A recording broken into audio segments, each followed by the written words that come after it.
Howdy, howdy, Direwolf, Flam, Stinky. Hey, Flan, if you have time, this might be a good one to record with NotSo coming on. Thank you, dear. Hey, what's up, Green Candy Press? What's up, brother? Long time no talk. Curbside. What's up, fool? Constellation. Keeping on and on. How you guys doing? Welcome. Welcome. That Green Candy Press. I miss you guys. Alright, good. I love you too. Skitch. Skitch, bitch. What's up? Swerve of Lisa? Someone said, where's the swerve of Lisa? What? That was Bryn's lovely creation. That was all her. She saw the Venus de Milo and saw Swerve standing she's like, this motherfucker had to fucking prepare it this way. What did you say? Swerve of Lisa? Yeah, Swerve of Lisa. Swerve de Milo. Okay. So, waiting a little bit for people to start coming in. For those of you already in here, so I've got a big box next to me of some oldies and goodies, and there's a lot more. This is just the stuff that's packed up. But we've got some cool little treats like this for the auction. And now, so you guys know, at the beginning, we're going to do the auction at the end of the show, near the end. But I'm not sure how long this one's going to take. This might be a 2 hour long one. We don't know yet. Depends on how long they want to take it. And how annoying is that everybody who messages me, it makes a loud ass noise. There he is. Awesome. Awesome.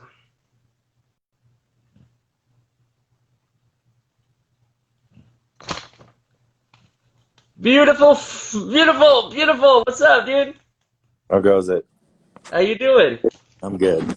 You're perfect, man. It's good to see you. Good to see you as well. All right. So yeah, I decided, I mean, we talk all the time. We've been trying to figure out the whole Super Skunk fiasco. Yep. From point of where, I guess, how do we want to label certain people? Well, I mean, we can just call Skunk Va. Uh-huh. Since everybody knows, everybody's familiar with that moniker. Yeah, but the others. Chemdog is Chemdog. That's another familiar moniker. Mm-hmm. Skunk Va, my old buddy. I think during the podcast, he called him his buddy from Staten Island. Okay, let's do that. Yeah. And he's a private dude and kind of out of the scene at this point, so we're just gonna not say his name out of respect, and that he's long. His part is important, but long ago. So yes, out of respect for him, we'll just refer to him in code. Yeah, that's perfect. Strangely, he's one of those rare people in the industry that is not seeking past fame. Yeah, no, it's not P-Bud, guys. No, he is actually the opposite. Yeah, so let's start with where do you want to start the Super Skunk story at? Where should we start it at? We'll start at the beginning. There we go. Okay. Take the reins. So my buddy from Staten Island, him and Skunk Va were very good friends, and they used to travel and tour together, Dead Tour days, right? Yep. And in the early 90s, dude wanted to move out to the West Coast in California, and he was more into seeing Jerry Garcia shows than he was into seeing the actual Dead, right? Yeah. But Jerry would play at the Warfield basically every month, right? Like a big-ass hippie gathering at the Warfield, And so my buddy kind of stopped touring, moved to Sonoma County, and started seeing every Jerry show there. Okay. Right?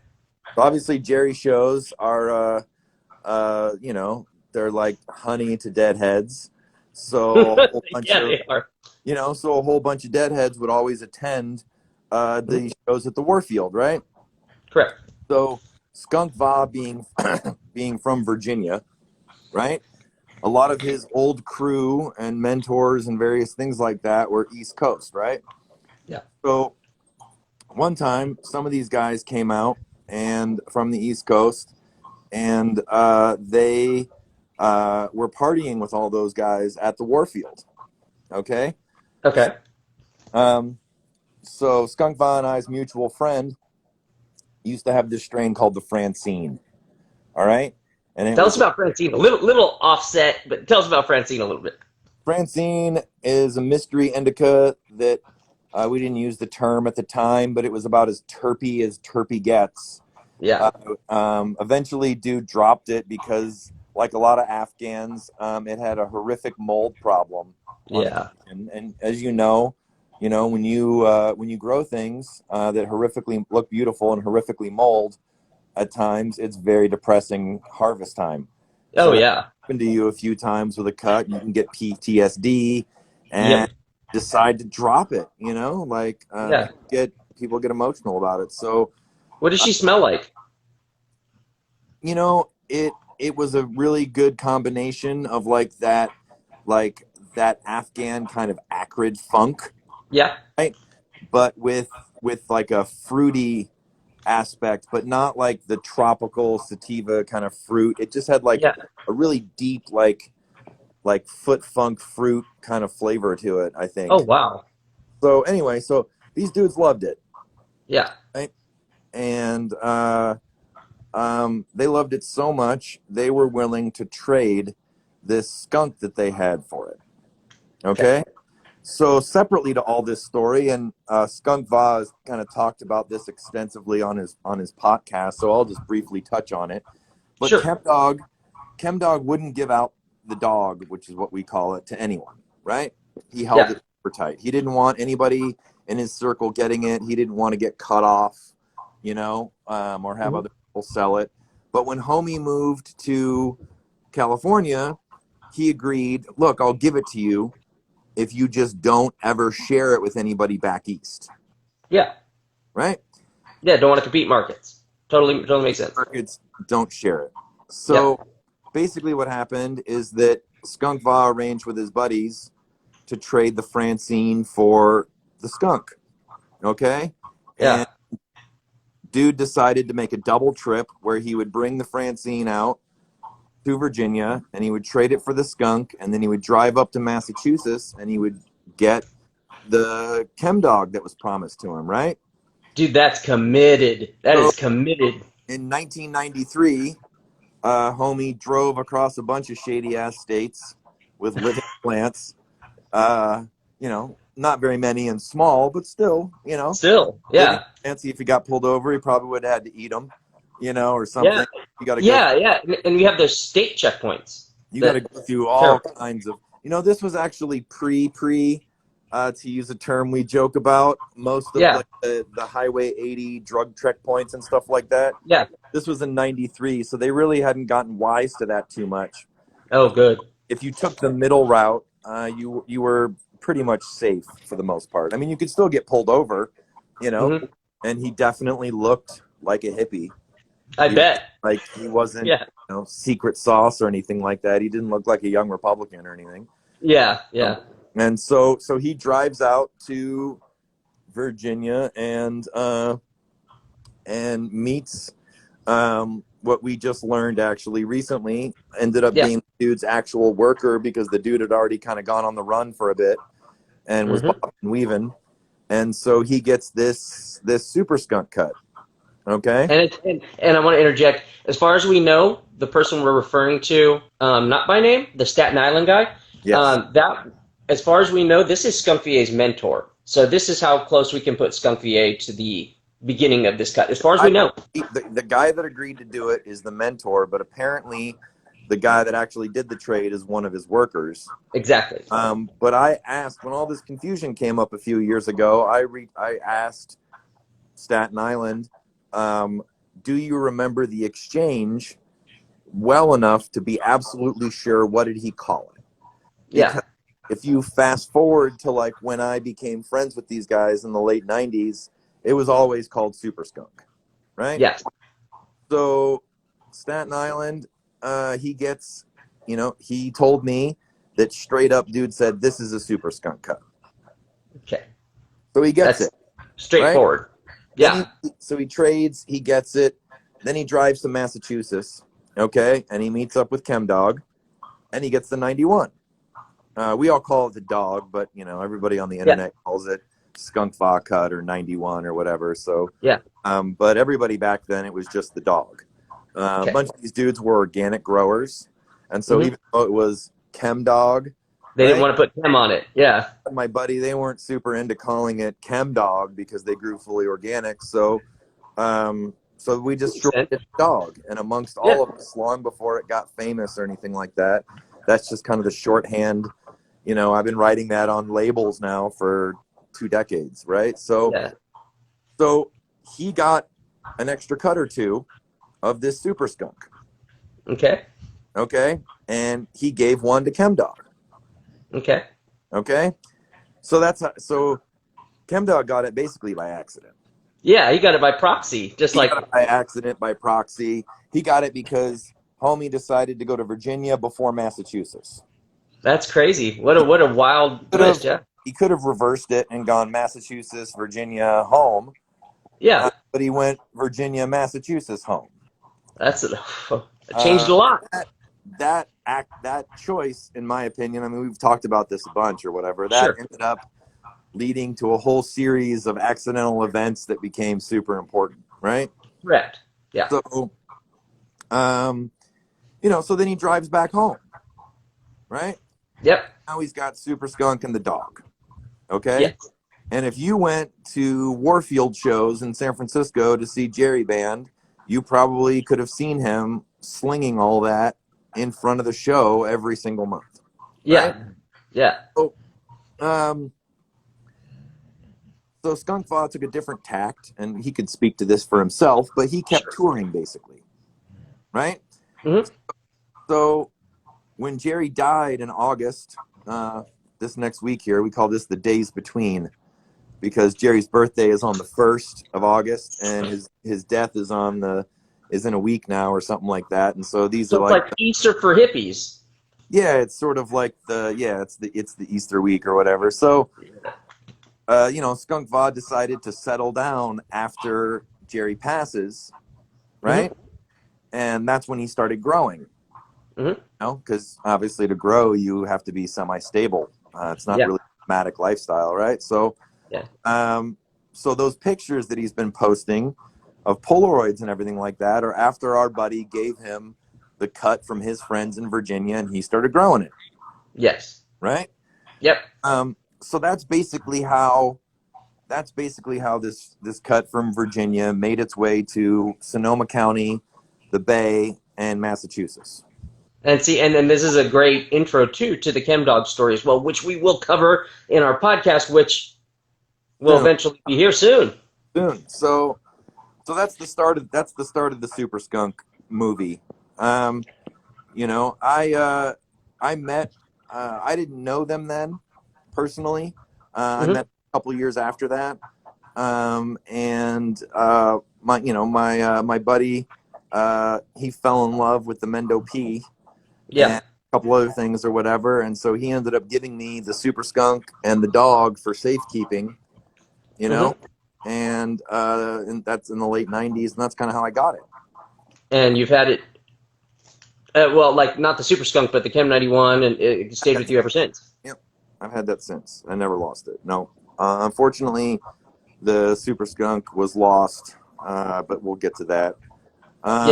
Okay, so we have this stuff, right? And this is obviously what is it?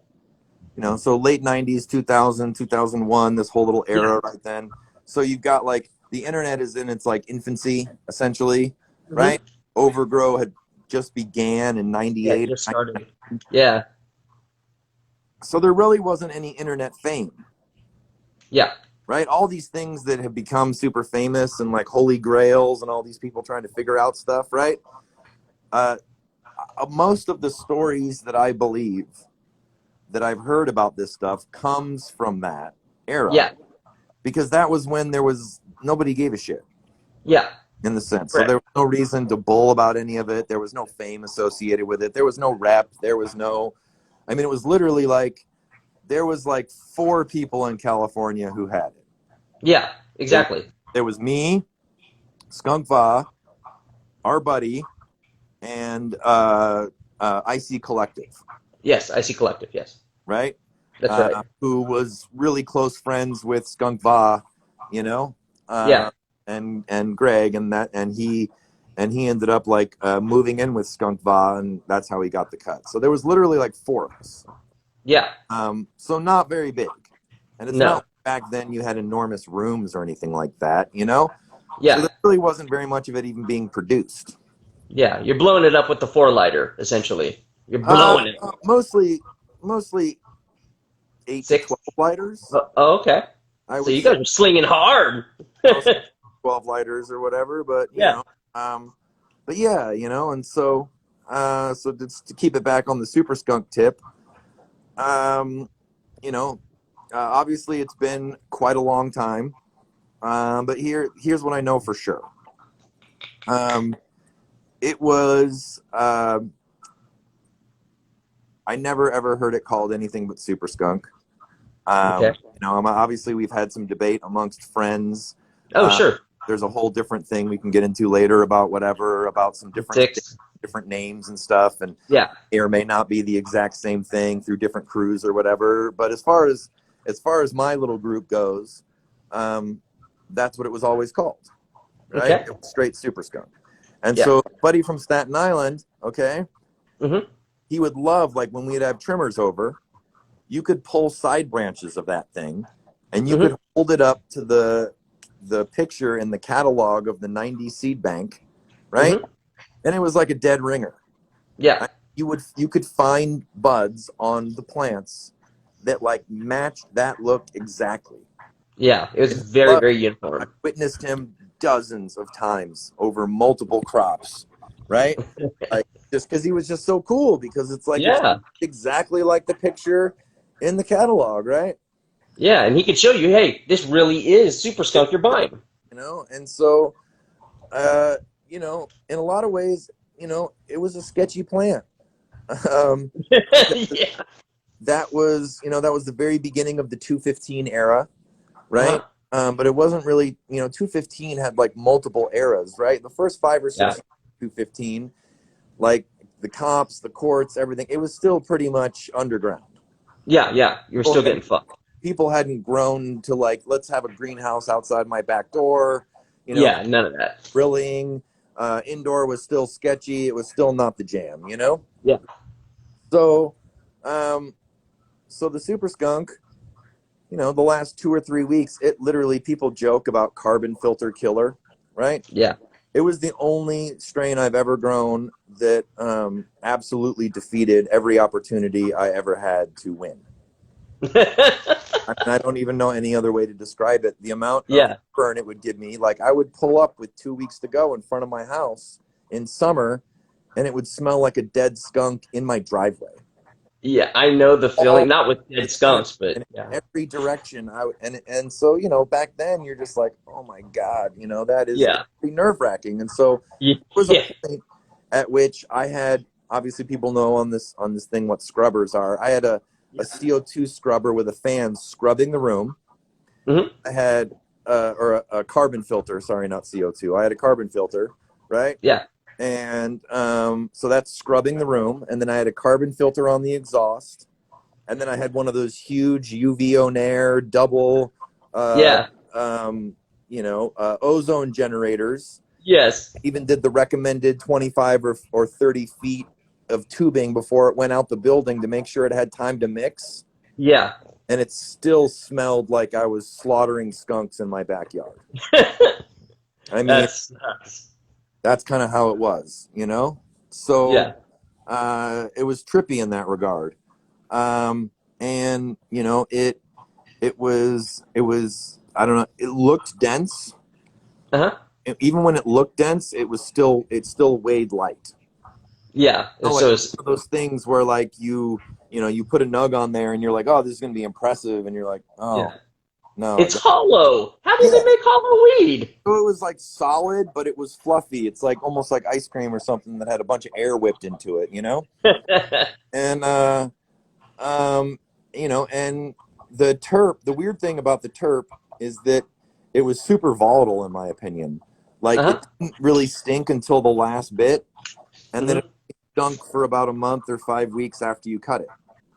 Yeah. Honestly, if you let super skunk go too long in your jar or whatever, it would end Hmm. up eventually kind of smelling semi to generic green bud. Oh, yeah. So, yeah, that Full makes on. sense. It would go from Yeah. like I could crack a jar in the other room and someone would Hmm. walk in and ask me what was going on. Hmm. Like you would have to like crunch the shit out of it and deeply smell to try to get a whiff. Yeah, that makes sense. But fresh, it reeked. Yeah. You know? And it was kind of hard to trim. It could be sparse, when it didn't. Hmm. I mean, for most people, probably the easiest way to think about it is, real old school sour has a lot of similarities to it. Yes. So when sour doesn't want to come out the right way, it's a bitch to trim. Like people lose Yeah. heart. People start, your crew gets disheartened. Oh my god, I got to trim diesel. Yeah. Right. I posted some stuff for you the other night that I sent you where like my old sour diesel cutting, it looks like those tops, those colas, they really, you Oh, can yeah. see those same super skunk tops that Skunk Va posts, right? Yep. You can really see the similarity in it. So the other thing so it had unbelievable terps. I mean, when people talk about RKS terps or whatever else, it Yeah. was the terpiest, skunkiest, rankest thing imaginable. It really was. And it also, it also hermed like a motherfucker. Yeah. You know, That's like really the first thing I ever heard about Mass Super when I first started getting into the scene and learning the history and stuff, that shit was a herm bomb. it was a herm bomb. It could herm. We would pull it about 8 weeks. Yeah. Sometimes you would, you would try to take it longer because you think maybe it needed to be done more, Hmm. and then would herm for sure. Yeah. But the other thing is, and this is kind of weird about it, is that it hermed early too. Because, Oh. well, as a breeder, right? You know, Yeah. Yeah. let's say you pull the super skunk at 58 days Hmm. and you find tiger stripe beans in it. Yeah. When were those beans made? Yeah. They're early on, They had probably primordial they had to be early area. on because it takes a good 4 to 6 weeks Yes, to for mature it. to like fully mature and get that dark tiger striping that looks all healthy and stuff. Sure. So you pull a strain at 58 days just by the law of how beans grow. Yeah. Had to pop. Something bad had to happen at 3 weeks in. Yeah. Right? Yeah. But that in my opinion, and there's a certain amount of, we can get to opinions about it, but that factor created a whole bunch of weed that we like. Yeah, I did. That's Because that's the crazy part. Craziest part about all of it. through live herms, you Yeah. know? And so, okay, so, in the the buddy from Staten Island, right? Hmm. He was not very into sharing. Yeah. No. When I got the dog, I had to promise that I wouldn't give it out, Yes. which I didn't for forever. Yeah. And we would have like really good friends of ours that would beg me for it. And I'd be like, you know who you have to talk to? Get him to call me and say that you can have it and I'll take cuts for you tomorrow. Yeah. But Yeah. otherwise, like, I'm not breaking my word Yeah, of course. because like we're all good friends and he's going to know you have it. And then that makes me look like an asshole. So no. And there's issues and it's like, well, this is what I had to do. So he wasn't as strict about the skunk, but he kind of felt the same way, you Yeah. know? And you know me, like I try to be as etiquette as Oh humanly yeah. possible with Yeah. cuts. I don't even like to pressure people. I'm just not into it. Like Yeah. they have their own vibe and their own energy about why they come to you or not. Sure. And so, so what sucks about that is that we didn't spread it very far, Yeah. right? Like we weren't on forums or anything like that or whatever. Staten Island Buddy is not Weasel. Clop Glass, no. No. No, he's not. I'm not paying very much attention to the words at the bottom of the screen, so It's if all anybody right. says anything, maybe Matt can say it or repeat Yeah. it again or something. But yeah, he's totally not. It's totally not him. So so the fact there are two things, right? Is obviously back then most people are growing for profit, on some level, and so having a cut that reeks the high heaven and scares your neighbors and herms on you, it made it dicey on people holding it. Yeah. And so, we never, Skunk Va, myself, our buddy, we never really spread it. We weren't trading. We weren't active on the forums. We weren't swapping cuts out right and left and stuff. And so, that's a different discussion. But as you know, like every time, my opinion is like every single time a famous named cut happened, Yeah. like Purple Craze with Urkel and GDP, the Sour, the Cushes, whatever, a whole bunch of amazing diversity just goes to shit. Yeah. Because people want to fill their room or their greenhouse or their whatever with something that some guy is going to come and snap it from them, right? Yeah. They want the shit that's gonna sell, not for the most. So even amongst most of my close friends, I've always had a bitch of a time getting people to back things up for me. Yeah. Because people want one or two plants that they're currently doing for production, and they don't want to hold on to a bunch of stuff that they're doing for safekeeping or heads or whatever, Yeah. So it wasn't that easy for me to get it to be backed up anywhere, right? Especially because, when it comes to, production and stuff like that, some broker finding seeds is fucking doom.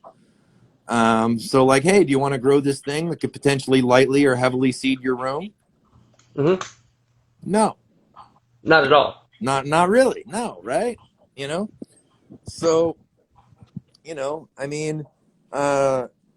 so we all grew it. And Sorry, I just had to boot someone. I didn't want to, but he was being a jackass and being real rude, so oh, I have no, I wasn't even paying attention it's to all what good. I said. We're good. So I don't know. I mean, that's kind of the start of the Cali Super Skunk, thing. It stayed with our little crew. And Yeah. the Massachusetts side of things, and Greg and all that other stuff, or Chem Dog. One second.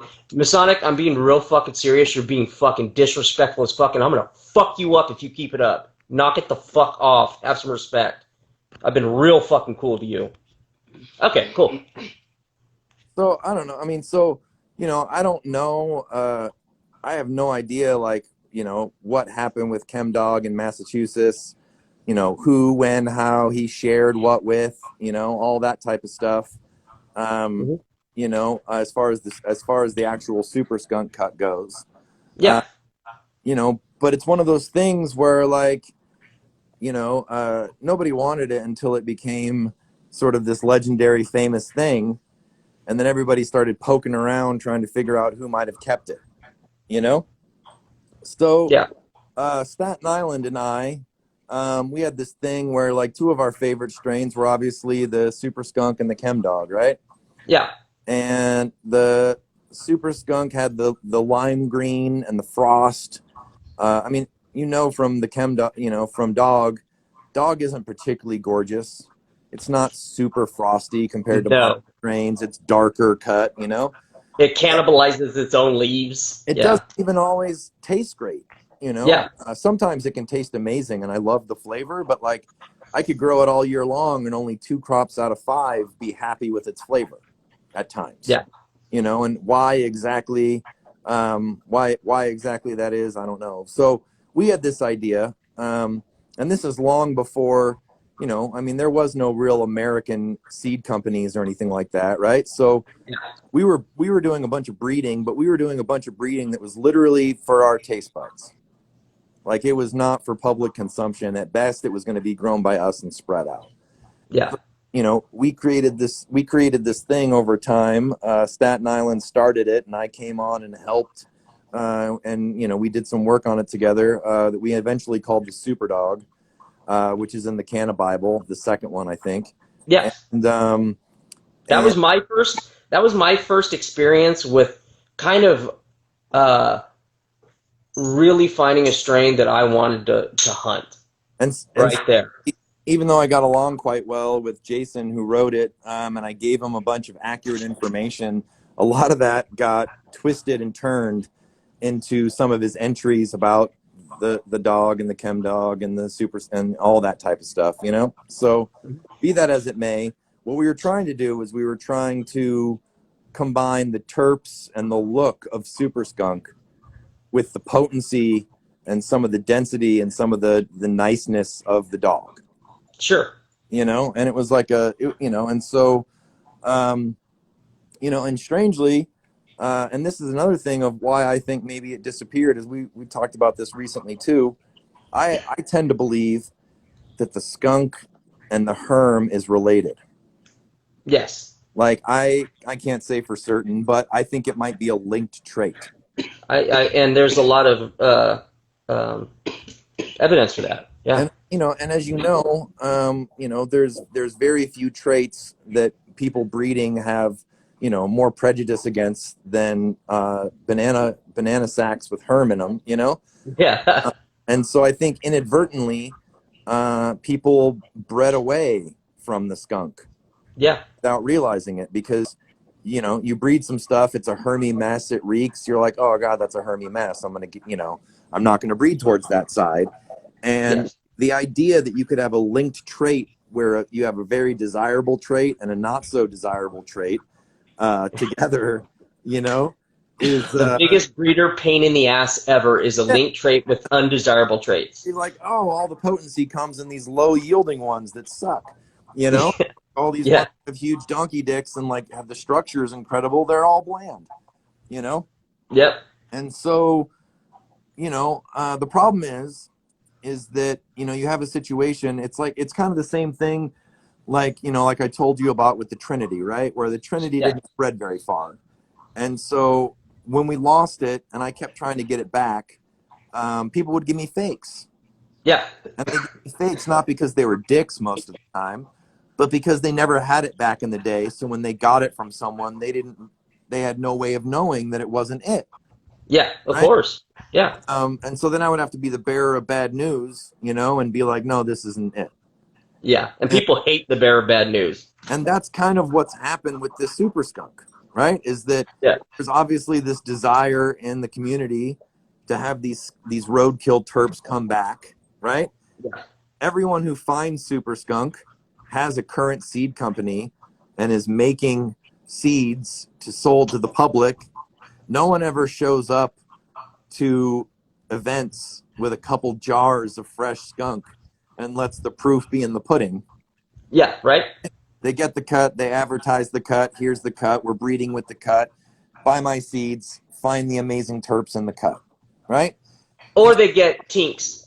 Yeah, and so you don't know if they're lying, because I don't know, Yeah. or whatever, or they just have no idea, they just never had it in the past, To know what skunk is. to know Yeah. what the actual skunk cut is, Correct. and so by the early to mid 2000s, it had been dropped enough that various people had lost it through lots of the same reasons that everybody loses cuts: fires, busts, accidents, Sure. breakups, people not returning it.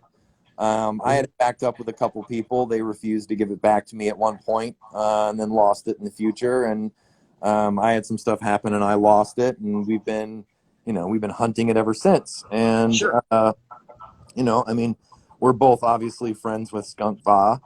Hmm. And, all these new school super skunk finds. I mean, what are you going to say? They end up not looking. I mean, what's awesome is that he's got these these pictures, these Polaroids that are undisputable proof That is that so. that was the cut I had. That is so big that he has those You know, pictures. we're buddies. We got it from, it came from the same place. The story was the same thing, So, it's it. And, Yeah. you have all these other shorter, squatter, Afghan, all these other different looking, super skunk cuts. And then the other part of it too is that you have people that like, okay, so this guy had the super skunk at once, right? Hmm. Well, then as soon as that dude verifies, right? Yeah. Well, then all of a sudden, okay, we have it. Now we can trade bait it. Now we can get spread out. Now this person has the cut. And, you know, That's uh, the problem. and that's the problem, And so, I mean, before everybody who's listening, holy shit, we're up to 242 people on this thing. But Yeah. Yeah. the Super Skunk was not a perfect cut, Like it Uh-huh. wasn't, in my opinion, it wasn't the Holy Grail. Did it have crazy rare skunk terps? Absolutely. It had Yeah. that fades. Was it enjoyable to smoke? Sure. Right? I don't think it held a candle to the Dog, the D, some of the Cushes, a lot of the modern cuts right now that we would consider to be elite. Yeah. You would consider it to have moderate potency at best. Yes. It wasn't. I mean, various cuts have various qualities and Yeah. other things, and so it didn't check all the boxes. In my Yeah. opinion, was it a great cut? Sure. Was it worth having? Yes. Was it a pain in the ass to grow at times? Yes. You Did it know, ruin your room? yeah. I mean, Yes. think about, but in I mean, I think I mean, obviously, all of ChemDog's early breedings were all accidental, Hmm. right? Yeah. I mean, That as far as we know, that's the correct. Yeah. nobody was. Well, I mean, the thing is that nobody was reversing back then. No. Jesus fucking Christ, right? And Yeah. Noah's making fem seeds back no then on purpose. seeds back then, and so you only, so the only way you're crossing two female cuts is accidentally, Yes. you know, and those accidents, they led to some of the best weed ever. In Yeah. in Yeah. all In honesty, many people's opinion. and yeah, and I mean that's like a whole nother thing that steps, maybe it steps on toes or doesn't to talk about all those kind of theories about various things. But I have not seen the real super skunk since I lost it, which has been, quite a while at this point. Yeah. We've been hunting it for a long time. Um, I don't think it exists. You know, Yeah. there's always the possibility. There are still pockets in America where Hmm. people aren't really connected. They're not on the internet. They're not dialed into like the scene, so to speak. So there, Yeah. I mean, obviously, just like we know, right? So to jump on a European trip, everybody thought the A52 was lost for well over a decade, Yeah. right? Yeah. At least. Yeah. Nobody could find it. And then Karma found a guy that was holding on to this cut for Neville. Hmm. Neville told him not to tell anybody, and it was the A52. Yeah. And Karma wasn't even sure what he had, right? So he had to give it Yeah. to Yosemite, who he grew with Neville forever, to grow it out and confirm it was it. So it's possible, right? It is absolutely That possible. that could And happen. I think we are all desperately hoping that happens too. Yeah, it's possible that could exist because the A5 was lost for a long time. I mean, it Sure. wasn't a short period of time that it was lost. I mean, I think it got lost in the Switzerland raids, when they shut down Shanti and those different Yeah. groups and stuff, and it got lost in Holland during the bust eras, and then it was lost for, you know, 10, 12, 14 years, something like that, until it just Yeah. popped up within the last few. Last few, and now losing friends fast over it. Everybody's fucking arguing over it real fast. I mean, yeah, it's cool that that people are still fighting over cannabis made in the late '80s. I Uh, know, it's right? to how good it is, and it's also not only is a testament to how good it is, but like people want to make money off it too. Some people. So if you've got rare and you've got rare access, and you can bring something, you're a breeder who operates in the market. So if you've got something nobody else does and you can hype it and it's worthy and you can, I mean, that's what all these super skunk people are trying to do, right? Right. That's exactly what's going on. Yeah. They're trying to make a bunch of money before people realize they don't have what they have. Yeah, correct. And that's the jam. A lot of people want to sell seeds or pass cuts or do this and that, and you've got a good at a minimum 4 months, 3 months before you're going to get any kind of pushback. Now, the other problem is that I've noticed when people either invest and buy in that cut or they've invested emotionally in that cut at that point. Now they think they've got a really rare cut that's going to, bring some kind of value to their life, however they see fit. And they're now in that mindset where this is it. If it's not it, I don't have whatever agenda, purpose that I have. Like I was saying with the Trinity, people would get butthurt at me sometimes when I would be like, politely, it's not it. And they would go, whole thing, and you don't know what I traded to get it, and da da da da da da da. And I'd be like, well, I'm sorry about all that. Like, I have nothing to do with any of that, but it remains to be seen. It's still not it. It just isn't it, Yeah. And so, it's gotten to a point where there's a narrow group of people who had super skunk and some of them had longer relationships with it than others. Mm-hmm. And so some of them are a little bit better at identifying than others. Yes, exactly. Yeah.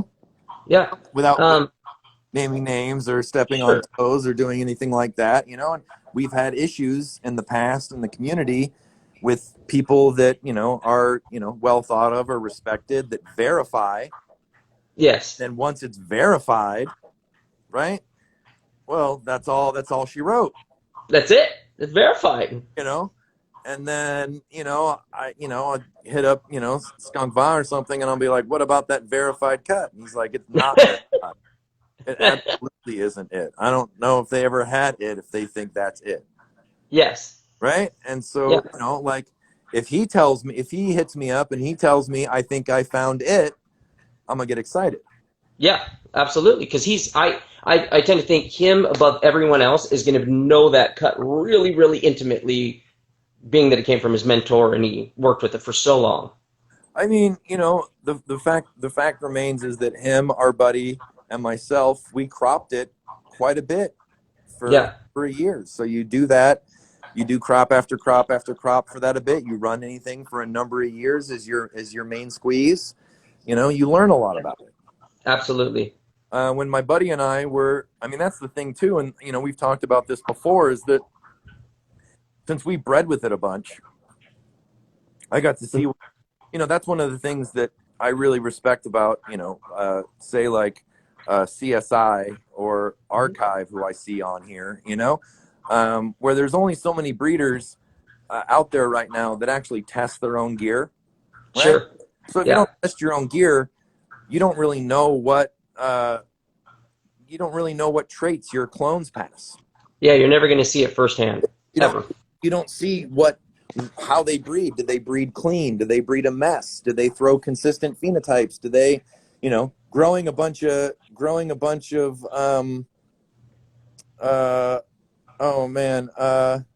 Truth Band. Someone's asking about Truth Band. Yeah, that's a whole subject. So,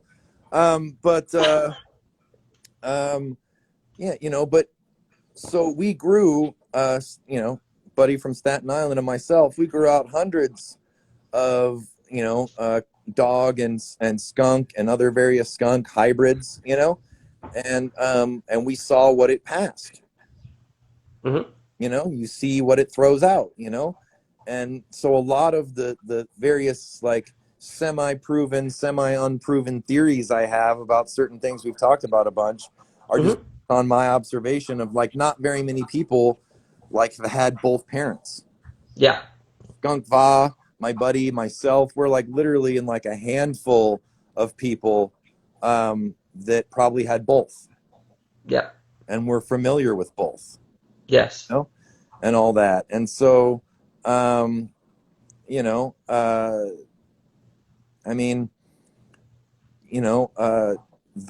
skunk definitely seemed to be connected to Herms. Yes. And the when we were doing the super dog stuff, if we bred away from the herms, we bred away from some of the stuff we liked. So then the trick was to try to find like a minimal or acceptable amount of herms. Yeah. Or, okay, like say take the Chem D for instance. Yes. Chem D herms like crazy at times if it gets a little Yeah. stressed, especially in depths. Sure. Not as much as indoor, but in depths certainly, or if it gets a little stressed. But Sure. it's not live pollen. Yeah. It's not. It's not. It's sterile. It throws bananas, but there's not really live pollen in those bananas. So then you're looking for one throws herms and has the stink, but doesn't have the danger inherent in all that. Yeah. It was a long and expensive breeding project because back then, obviously herb went for a lot more and it was a lot riskier. So anytime you dedicated rooms or areas to constant breeding that could have been just some kind of production run, and then you're not even selling the beans, they're just for you and your friends. Yeah.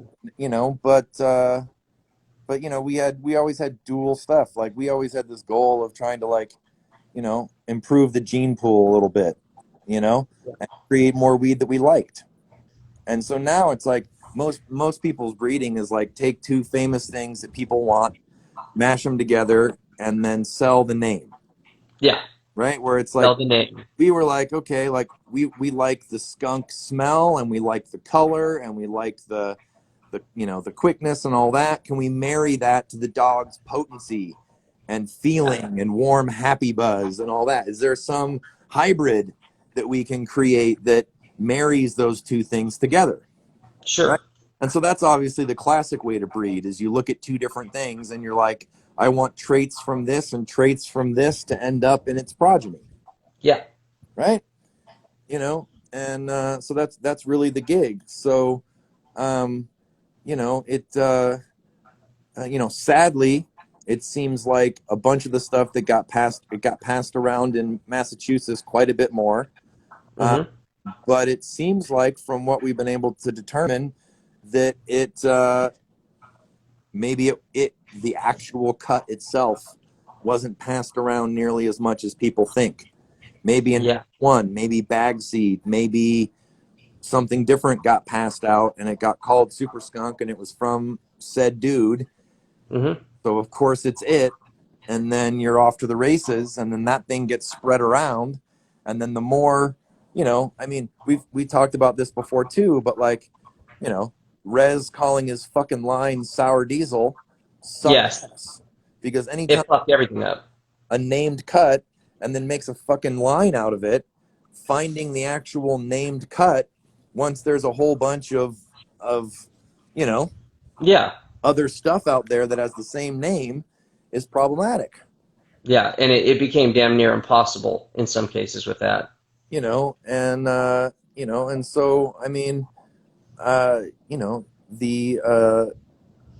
think the Super Skunk has a semi. There's some pretty famous people in the weed community that had it, so that lends like some gravitas to the fact that it was killer, and then they say it was killer, and then it comes from this '90s historical era, obviously, right? And and then on top of that, it probably is in a bunch of other things that people don't realize it's in, right? Correct. And everybody knows what a rank skunk smells like. Everybody in America, for the most part, is probably In America, yeah. ones, and all that. And so it's a really distinctive terp. Yeah. Right? And it doesn't exist. Or thiol. It doesn't. Thiol. I mean, some people on here know, some people don't, but I got lucky enough and I cracked what became known as the Mendo P, Yeah. And what's interesting about that cut is that, like, if that cut didn't exist, there's no other line that I know of that has those terps. Yeah. Like, those terps are in cannabis, obviously. Yeah, they're obviously in cannabis, but it's very unique. The modern cannabis, and anything you find that ends up smelling like that, you discover it was descended from that. Yeah. Right?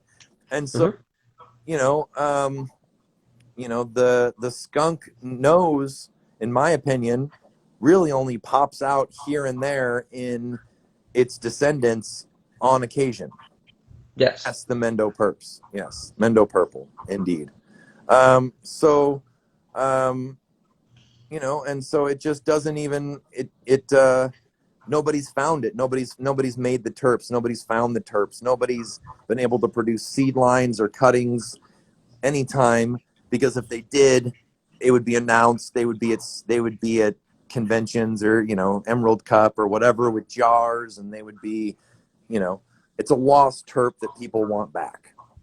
Anyone who can capture that thiol terp into a seed line that reliably produces it and let it stay in the bud form is going to master it. You know, So so it's a obviously lot of constituents of it. But man, trying to get something that really hangs with that smell past flower is very, very hard to do. yeah, and you know, and so it's got universal recognition of what it should smell like. Yes. There's a whole bunch of fake cuts that people try to pretend smell like it, right? Yeah. It really Correct. did smell like it, you know, and so with it, there's no faking the funk. Unless you have skunk oil, and Yeah. you can rub it on a jar. I mean, yeah, and all that regard. It's like the scientific method, right? Like if somebody Yeah. can't grow it and produce the same smell, it's not there. Yeah. Exactly. It wasn't like you had to do a bomber job of growing it, dude. You know, I mean, you know, obviously in the '90s, we've all gotten quite a bit better at gardening. Oh yeah. You Yeah. get older, you get more experienced, you learn more. There's way cooler products that make your life easier, you know. And I mean, we used to mix soil in a fucking cement mixer Yeah. from raw amendments. Yeah. Yeah. It wasn't Yeah. all these biological amendments. There wasn't all these, like, you know, inoculants and Yeah. brews and teas and this and that like there is now. It was like GH and, you know, earth juice, and I mean even just the stuff that you could get, and like you were just happy that the store carried. Yeah. For sure. Pretty limited compared to now, you know. Yeah. And so that terp just existed. You grew it. Someone's saying about the Mendo Perps. It is not from the Pacific Northwest. No. Turpinbird, think about that question for a second. Think about that question. Is Mendo Perp from the PNW? I mean, you know, it's cool, dude. Whoever asked that, any question is cool. No, Turpinbird's cool. You know, yeah. And it really Fuck them. down to it. Like that's the thing, right? Is that just so you know, like, you know, Matt and I are gonna do we're gonna do a podcast pretty soon here and chat about history. And really what it boils down to for me is, like, I don't really give a shit about fame or rep or anything like that. Most of our history in the cannabis community is oral, you know, passed down from people to people. And there are people that have heard the real deal and have verified and cross-verified type stuff, you know. But it can be really hard for people that come along later or don't have personal connection to something. I mean, bullshit spreads like wildfire at times, you know, and certain people have vested interests in spreading bullshit. And so, you know, counteracting that with truth, you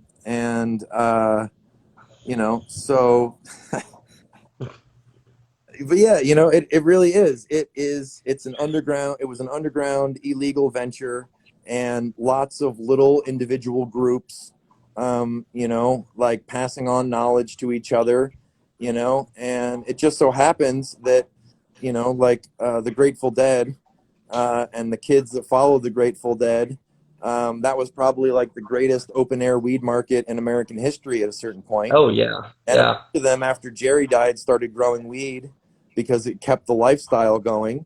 And so for a while now, it's not true anymore. You know, we're just a segment. But for a minute, you know, in the 90s and mid 2000s, like almost all the best and most famous cuts came from some hippie or another, some crew, you know, some related group. And you're only so far removed from all those people because it's a small world.